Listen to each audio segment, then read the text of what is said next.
Hello viewer, welcome back to my YouTube channel. कैसे हैं आप सब।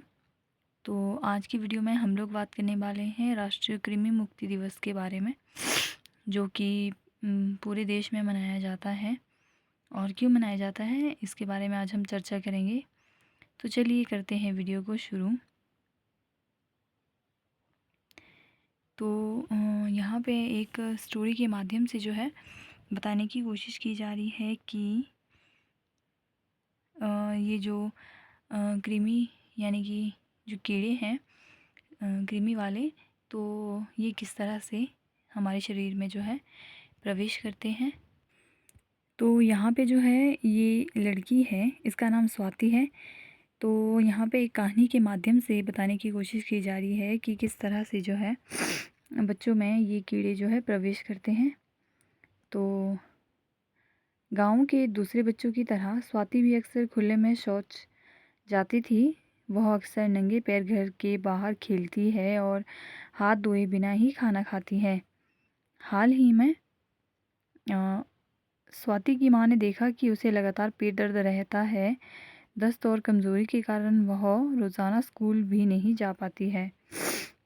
तो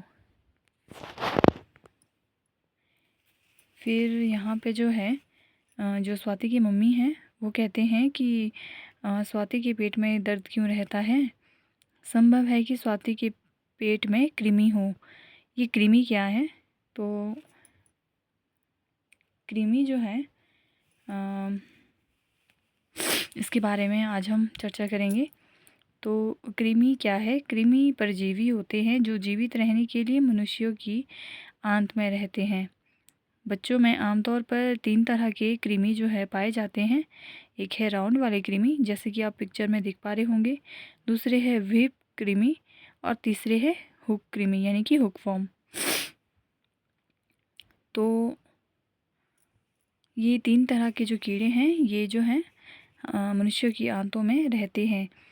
तो कृमि जो है कई कारणों से बच्चों के पेट में पहुंच सकते हैं, जैसे कि नंगे पैर खेलने से, बिना हाथ धोए खाना खाने से, खुले में शौच करने से और साफ़ सफाई ना करने से। तो कृमि के हानिकारक प्रभाव है, इससे जो है खून की कमी होती है यानी कि एनीमिया। कुपोषण के लिए भी मैंने एक अलग से वीडियो बनाई है, आपको डिटेल में मिल जाएगी। भूख ना लगना, कमज़ोरी और बेचैनी, पेट में दर्द, जी मचलाना, उल्टी और दस्त आना और वज़न में कमी होना। तो यहाँ पे देखिए कृमि का जो चक्र है, यहाँ पे एक चक्र के माध्यम से आपको समझाने की कोशिश की जाएगी। तो कृमि चक्र जो है यहाँ पे देखिए इस तरह से जो है ये सर्कल बना है। तो यहाँ पे जो ये छोटा बच्चा है, संक्रमित बच्चे के शौच में कृमि के अंडे होते हैं। खुले में शौच करने से ये अंडे मिट्टी में मिल जाते हैं और विकसित होते हैं। और उसके बाद अन्य बच्चे जो है नंगे पैर चलने से, गंदे हाथों से खाना खाने से या फिर बिना ढका हुआ भोजन खाने से लार्वा के संपर्क में आने से संक्रमित हो जाते हैं। और संक्रमित बच्चों में कृमि के अंडों व लार्वा रहते हैं और बच्चों के स्वास्थ्य को हानि पहुंचाते हैं। तो एल्बेंडाजोल की गोली जो है कृमि नियंत्रण में जो है मदद करती है। तो ये देखिए एल्बेंडाजोल की गोली कृमि नियंत्रण में मदद करती है, जो कि 400 mg की रहती है बच्चों के लिए। और बच्चों को कृमि नियंत्रण के फ़ायदे: खून की कमी में सुधार होता है, बेहतर पोषण स्तर रहता है। और अनुमानिक फ़ायदे हैं: स्कूल और आंगनवाड़ी केंद्रों में उपस्थित तथा सीखने की क्षमता में सुधार लाने में मदद, भविष्य में कार्यक्षमता और औसत आय में बढ़ोतरी, वातावरण में कृमि की संख्या कम होने पर समुदाय को लाभ होता है। कृमि नियंत्रण की दवाई खाने के साथ साथ कृमि संक्रमण की रोकथाम के लिए महत्वपूर्ण व्यवहार: नाखून साफ और छोटे होने चाहिए और हमेशा साफ़ पानी पिएं, खाने को ढककर रखें, साफ़ पानी में फल व सब्जियां धोएं, अपने हाथ साबुन से धोएं, विशेषकर खाना खाने से पहले और शौच जाने के बाद। आसपास सफाई रखें, जूते पहने और खुले में शौच ना करें। हमेशा जो है आपको शौचालयों का उपयोग करना है। और ये जो दवाई है वो 1 से 19 साल तक के बच्चों को आंगनवाड़ी केंद्र और स्कूलों में जो है निःशुल्क खिलाई जाती है। और अल्बेंडाज़ोल की जो गोली है वो 1 से 2 साल तक के बच्चों को आधी देनी है और 2 से 19 साल तक के बच्चों को ये पूरी जो है आपको खिलानी होती है। और बच्चों को जो गोली है वो चबाकर खाने का निर्देश दें और पानी पीने का पानी साथ रखें। और दवाई जो है आपको घर नहीं ले जाने देनी है। आपको जो है मुंह के सामने ही वो बच्चा दवाई खाए, इस बात का ध्यान रखना है। और दवाई देने के साथ साथ जो है रजिस्टर में हम बच्चों के निशान पर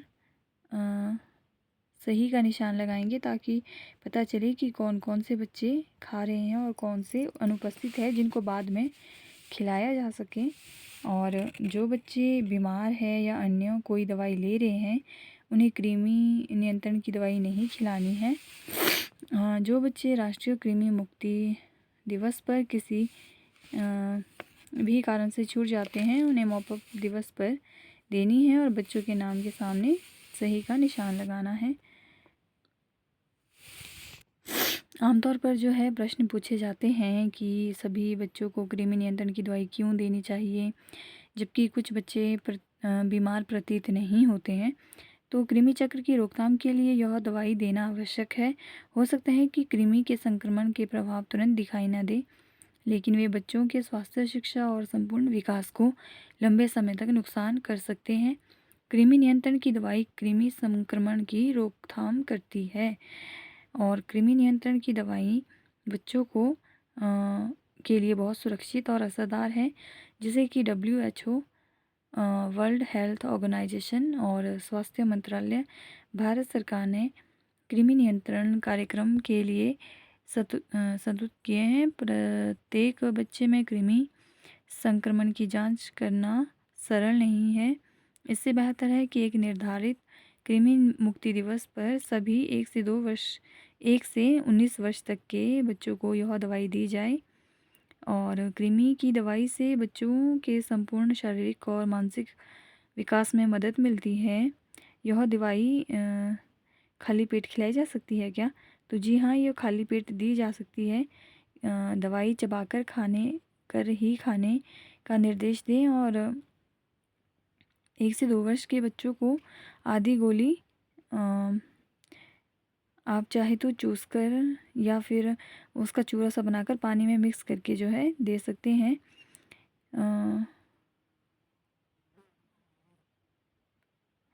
तो कृमि नियंत्रण की दवाई लेने वाले प्रत्येक बच्चे की सही जानकारी समय पर रिपोर्ट करने से कार्यक्रम की सफलता जानने में मदद मिलती है। और हमारी जिम्मेवारी है कि हम इस बीमारी को जो है जल्द से जल्द ख़त्म कर सकें। लेकिन यह बीमारी जो है 1 से 19 साल तक के बच्चों में खतरा बनती है, लेकिन जो वयस्क हैं उनमें भी यह बीमारी हो सकती है, यानी कि ये जो हुकवर्म वगैरह है ये उनमें हो सकते हैं। इसलिए साफ़ सफाई का विशेष ध्यान दें। गाँव में अक्सर जहाँ पर शौचालय नहीं है वहाँ पर खुले में जो है शौच करने के लिए जाते हैं। तो इस चीज़ को बदलना बहुत ज़रूरी है ताकि इन सब बीमारियों से जो है बचा जा सके। तो आज की वीडियो में सिर्फ इतना ही। मिलते हैं नेक्स्ट वीडियो में। Like, share and subscribe and thank you so much for watching.